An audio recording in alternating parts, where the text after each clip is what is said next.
The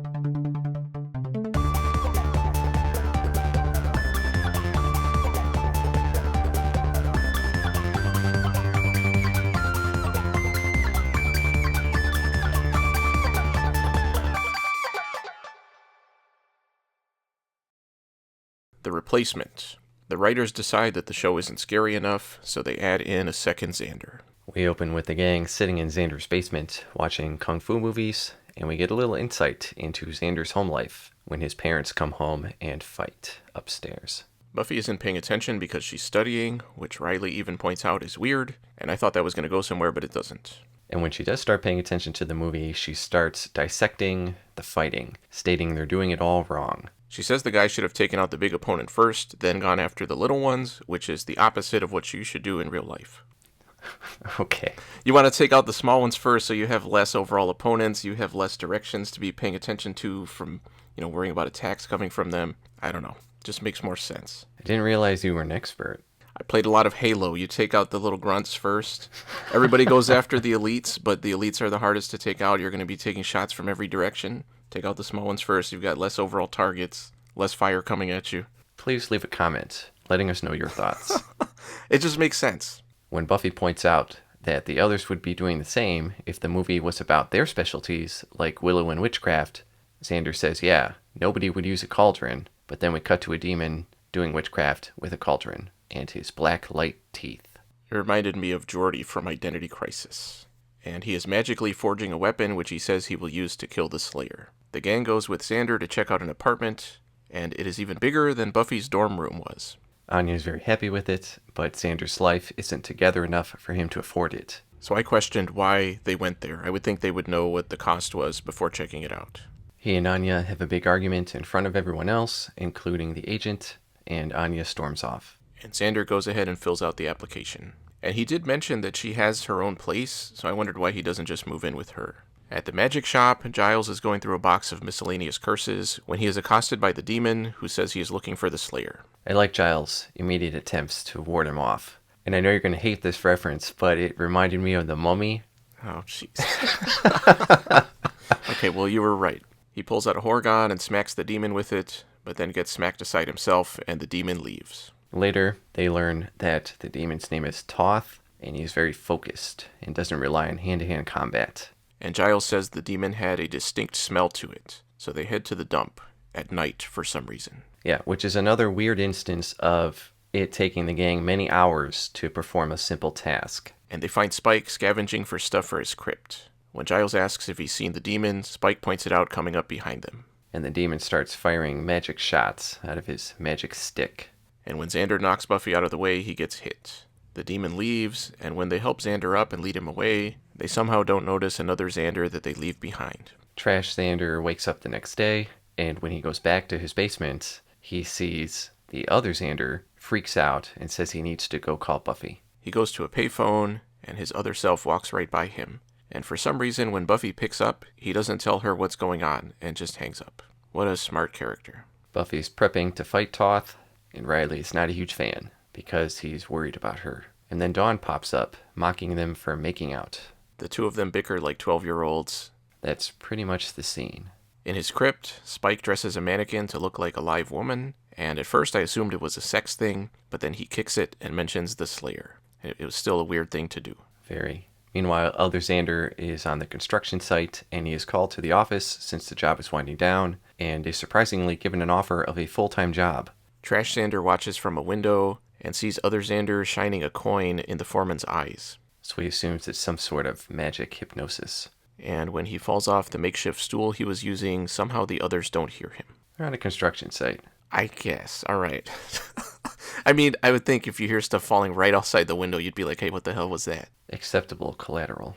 You probably expect 1 or 2 deaths per job.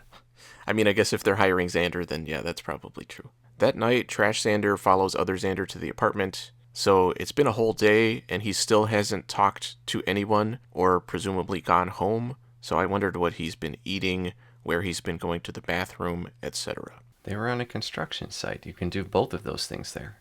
Yeah, but it's been all day. I don't think he was there all day. Well, it's night now. Other Xander is accepting the apartment from the agent, who starts to flirt with him. and he insults 90% of our viewers when the agent mentions him living in his parents' basement. There comes a point where you either have to move on or just buy yourself a Klingon costume and go with it. And he flashes the coin in the agent's eyes and calls Anya and leaves a message telling her to meet him at the apartment. And when he walks out, Trash Xander tries to jump him but gets punched, and other Xander gets away. Trash Xander runs to Giles' house to tell everybody, finally, but when he arrives, other Xander is already there, spouting out the exact same story. And Buffy says, well, now the fake Xander has to deal with the Slayer. Trash Xander visits Willow in her and Buffy's dorm, and he tries to tell her stuff that no one else would know to prove that it's really him.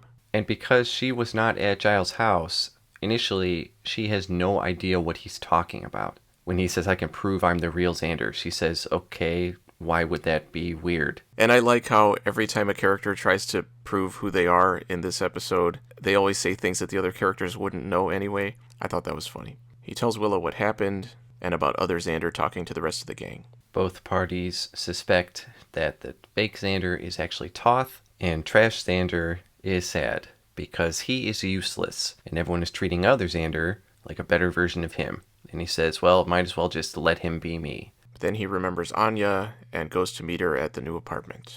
And Willow even points out how long it took him to think of Anya. But other Xander is already at the apartment with Anya, and she's happy about everything, but wants to move forward on other things, like a car, a pet, and a child. Because now that she is mortal, she is afraid of dying. Trash Xander busts in, and they both try to convince Anya that they are the real them. But Anya leans towards other Xander as being the real one, because he's not wearing those ridiculous clothes. Willow arrives at Giles and tells them that they were dealing with the wrong Xander, and they agree that he was unusually competent. Giles figures out that Toth used a device that divides a person into two bodies. He meant to use it on Buffy to separate the Slayer qualities from normal Buffy, and when Xander got hit, his strongest qualities got separated from his weakest ones, but they are both the real Xander, and if one of them dies, the other dies too. Which was unrealistic because Xander has no strong qualities. It would have just done nothing. Good point. Back at the apartment, things have escalated to the point of firearms, while Buffy and Riley rush over. On the way, Buffy asks Riley if he wishes she got zapped, so he could be with the normal Buffy instead of a Slayer Buffy. Taking great pleasure in being able to use yet another situation to dredge up relationship drama. But he says no, that's part of who she is. The Xanders fight over the gun, and other Xander finally gets it, but Buffy busts in and makes him hand it over. Buffy takes forever to actually explain anything, and Trash Xander brings up the flashy coin, but other Xander says it was just a flattened nickel he found at the construction site, which doesn't explain why no one said, hey, quit flashing that thing in my eyes. Yeah, the agent kept flirting with him, when really she would be like, okay, never mind. But stop flashing that in my face. It was such a lame red herring that just does not make any sense once it's explained. Yeah, which is why it was a plot device of Xander. Toth shows up and starts blasting away, and he probably would have been more effective if he hadn't announced himself loudly as he was walking into the room. He tries to zap Buffy, who dodges out of the way, and he ends up fighting Riley for a while everyone else, including Buffy, apparently just stands by and watches. He finally gets knocked aside, and then Buffy starts fighting. She beats him up, and he fights back, despite Giles saying he would not resort to hand-to-hand combat like an uncivilized demon. And then Buffy grabs his sword and stabs him. And his body, surprisingly, doesn't just disappear, and they don't explain what they did with it. I mean, they probably just took it to the dump. And then Spike probably took the parts. Later in the magic shop, everyone compares the two Xanders, and I thought Anya's request and Giles' reaction to it were pretty funny. See, I can take the boys home, and, we can all have sex together, and then, just slap them back together in the morning. Willow has the two Xanders stand in the right place and reverses the spell with surprising ease, which means she probably screwed it up and the other Xander is probably over in China or something. Probably teleported him to the moon. The next day, they're moving Xander out of the basement. Buffy notes that Anya isn't in a sling anymore, and Xander asks her to help carry boxes, which she isn't happy about. He then talks to Riley about each of their relationships, and Riley attempts to prove that his character is deep, and fails, but in the process admits that he's in love with Buffy, but she does not love him back. And before Xander can respond, Buffy comes in and kisses Riley, and everything seems fine, but also ominous. The replacement. Overall? This is not the first Doppelganger episode, as was referenced in this episode. Wait, they referenced? What did they say? When Xander went to Willow first, and he said, she's like, yeah, you didn't go to Anya until now. And he's like, see how you handle it when you have a double. And she's like, I handled it fine. Oh, okay. I guess I wasn't paying attention. Good. I wonder how long it will be before Giles or Anya is doubled. They have to deal with that. I like the small insight we got into Xander's life outside of the stuff he does with the gang, which is not much. We need more of that for everybody, not just him. And even though he's a lame character, performing actions like that makes the whole show better. I agree. I think Anya having concerns over her mortality is a welcome character development step for her. I've said it before, but she has become very static. So hopefully this is a sign of things to come for her. Dawn's 3-second scene to remind us that she exists was pretty lame. She's credited in the main titles, so I would think that she would become a main part of the gang and be in every episode in the thick of things. We see more of Tara than her, and Tara does not have her own title credit. But she also wasn't in this episode, which was also surprising. Yeah. Neither was that cat. What happened to that cat? The most intriguing character of all. I forgot about Amy. Oh, yeah. Who's watching Amy? Does Dawn know that Amy is actually a person, not a rat? And aren't they worried that the cat might try to eat Amy? Oh man, so many unanswered questions. I was annoyed, as usual, with Buffy and Riley causing more drama for themselves and doubling down by keeping it secret from each other. They both love it. They're not fooling anybody. And maybe I should keep a counter of how many episodes we don't talk about the most compelling part of the season, which is the first Slayer visions and all that stuff. Looks like we're shaping up for another season of ignoring it until the last 3 episodes, but acting like it has always been the most important thing that cannot be ignored. This episode was fine as a standalone story for Xander, and intelligent or semi-intelligent character development is never a bad thing. It went higher than I thought it would for a Xander episode, which happened for that other Xander episode. What was that one? The Zeppo. Yeah, I gave this one a B. And there's a question mark on that because I'm kind of flirting with a B-. Yeah, because you're going to lower it after I give my wrap-up. Hey, it's possible. I gave it a C+.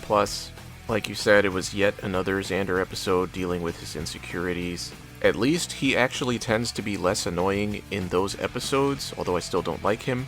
I think he works better as a character when he's focused on, because in other episodes he butts in situations where he shouldn't be talking and is just annoying. But if you're actually following him, it makes sense that things are happening with him. And it really feels like they do an episode like this every once in a while because they just don't seem to know what to do with his character. He talks about how he doesn't fit in, and it's true, but he's still there. And instead of doing something about that, they just kind of talk about it. I feel like if he was more like Tara, where she's not as big a part of the gang, I think that would work better for him too.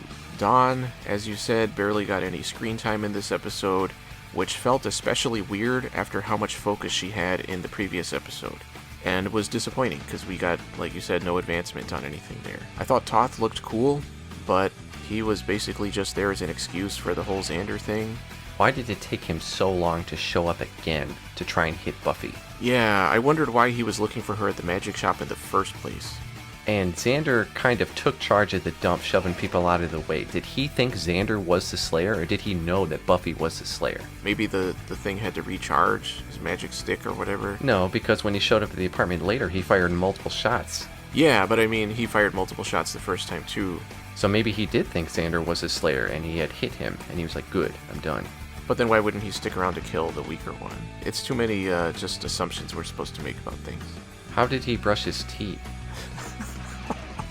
But at the same time, I think it doesn't really matter that much. We don't need to know the answers to those questions. Like, yeah, I do. Like, he would have melted his toothbrush as soon as it hit his teeth. I do wish they had done more with him, because I feel like if they're going to go through that much effort of the makeup and everything, and it did look cool, killing him off that easily was disappointing. But at the same time, in terms of conception of the character, there really wasn't anything to him other than he's a demon.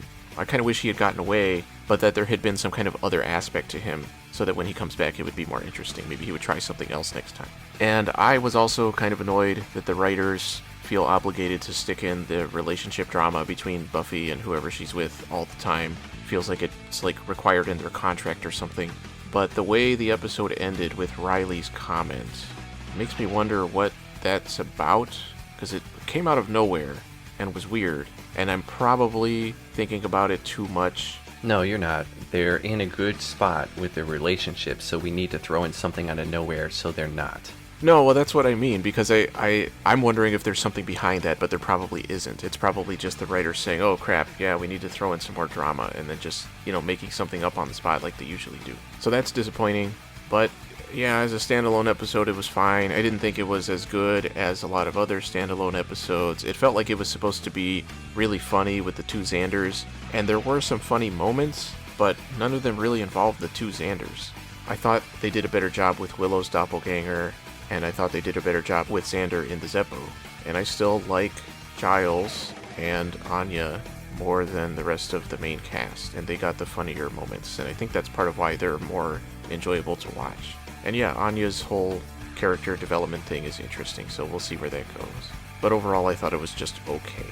And to address the people who have already typed and submitted the comments, we are aware that Nicholas Brendan has a twin in real life, and that is his brother.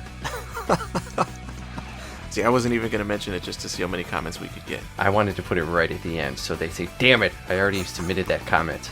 Okay, that's good too. Thanks for watching.